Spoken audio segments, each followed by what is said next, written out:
So some of the challenges that I've encountered in the digital space are cyberbullying and being tracked by different people. There is abductions due to your data being out there, so people can easily access you. There is the cyberbullying or cyber attacks of human rights defenders, so people get your information and they just go after you on social media platforms.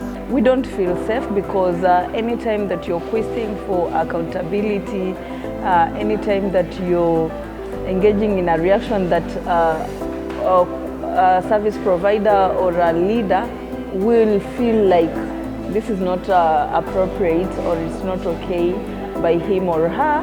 We have seen our institutions, security institutions, targeting young people, targeting activists, targeting human rights defenders, with counts that cannot be justified. Someone just posts and then they tell you that that person hit his head on the wall. That's not good, and then this person is dead. We've seen what it has led to. Even in the recent past, we've lost quite a number of young people. We believe we have the freedom to express ourselves online and even offline, but mwisho wa kwisha, what do we see?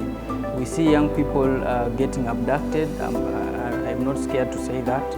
We see young people losing their lives just because wameamua kuzungumza bila woga. They are expressing themselves, either by using social media or even using, just in these public forums, just trying to articulate issues and calling them as they are. We have this organization called Active Citizens. It came about when our Gen Z movement was there last year. So in September, we decided to make it like a formal organization. But now our approach was to use the online platforms, the TikTok, Twitter, X that is, Instagram, where young people are mostly in high numbers and they consume that content. And then we started like giving out information to fight misinformation or disinformation that was happening against the citizens from the government. For this training, I didn't really do much. I was just existing like that on social medias. But after this training, I have installed strong passwords. I've learned the importance of VPN, and I've installed VPN right now. And I've turned off locations in most apps, like the maps or some apps that don't require locations. I've turned them off, and I've installed anti-malware to protect myself from malware risks. So I'd say those are the things that I've taken, but I'll implement the other steps further from what I've gotten from the training. Digital safety is very important in my line of work, and this is because we do more of accountability, and because of whoever feet that you're going to step on determines with the consequences. So if you're not very safe online, then that can lead to very grave consequences, especially, let's say for example, if you share information and people can actually track you down. We try our level best to put at least measures, security measures online, because online might influence physical security as well. So we try our best with the little knowledge and information that we have, we apply, and the resources, we apply with our actions and hope that it secures us to the limit that it's possible. I've gone through several trainings, and the latest one was on AI. But through that AI, we were introduced on matters of digital safety and security. This was just a capacity strengthening because they believe we've gone through all these phases and we've been trained. And we got to even understand like some of the minor things we see on emails. We see like links, we just go and click without even cross-checking how the source, like somebody is saying that they are from the African Union.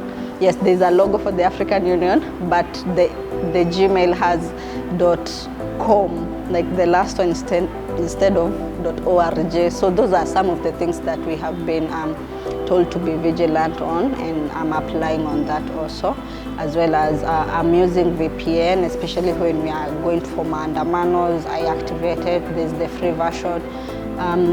Also trying to communicate with fellow HRDs with Signal. Signal has been one of the platforms where we speak with, or we converse and plan and engage with fellow HRDs. Very significant in my work, particularly because maybe I'm vocal in terms of advocating for human rights. So it will protect me in terms of protecting myself from cyber attacks, or protecting my information or my data, or just generally my whole well-being. Today's session actually it was very amazing. It was informative. The things that I've actually learned here today, and I'm definitely going to take this information back to my people where I come from and train them as well on what I've learned here on digital safety and how important it is. Actually, the session was so good. I've got to relearn and unlearn things, because there are some practices and information that I had which was not the right information. I've got to engage with experts, persons that are directly dealing with digital security, and it has been really impactful and has opened my mind further, hence taking up an initiative to ensuring that my personal safety, my colleagues and the organizations, or rather the community, especially right now the youth, that will be among the duties that I should do. I was picking up most of the things that I've learned today. I'm not the same today because I've learned there's so much I'm not doing right as far as using social media is concerned. I think even though resources are at our disposal, sometimes we are not that careful enough to just be cautious and just try to examine or assess before you put out an information. How is it going to affect other people? For you, it might be the right thing, but maybe you may be misinforming other people. And then what would that lead to in a scenario where other people will also want to react to what it is you're putting out to? It was impactful, and we'd like to thank you for the training and the impact that you've done to our lives and to basically everyone who was here during the training.